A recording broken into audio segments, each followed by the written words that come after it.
समाजकार्य news YouTube चॅनेलला subscribe करा आणि परिसरातील ताज्या घडामोडी सर्वात आधी बघण्यासाठी बेल आयकॉनला क्लिक करा।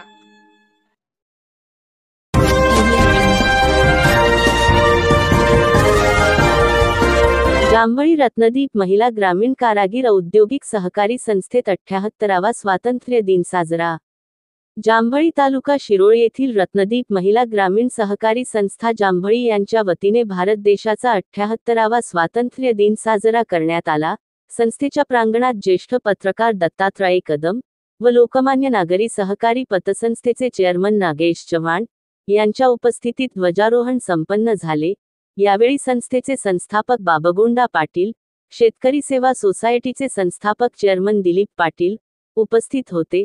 संस्थेच्या वतीने जांभळी ग्रामपंचायत उपसरपंचपदी निवड झालेल्या सुराजश्री चव्हाण व नव महाराष्ट्र सुतगिरणीच्या व्हाईस चेअरमनपदी नानासो पाटील यांची निवड झाल्याबद्दल तसेच यड्राव को ऑपरेटिव्ह बँकेच्या संचालकपदी प्रशांत कांबळे यांची निवड झाल्याबद्दल तसेच जलसंपदा विभाग मध्ये अजिंक्य राऊत यांची निवड झाल्याबद्दल मान्यवरांच्या हस्ते पुष्पगुच्छ देऊन सत्कार करण्यात आला।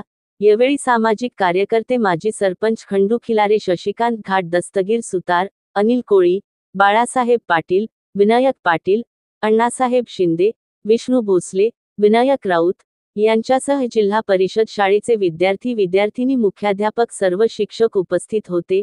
कार्यक्रमाचे आभार संस्थेचे सचिव दिलीप उर्फ पिंटू पाटील यांनी मांडले। समाजकार्य न्यूजसाठी जांभळीहून श्रावणी कुरुंदवाडे।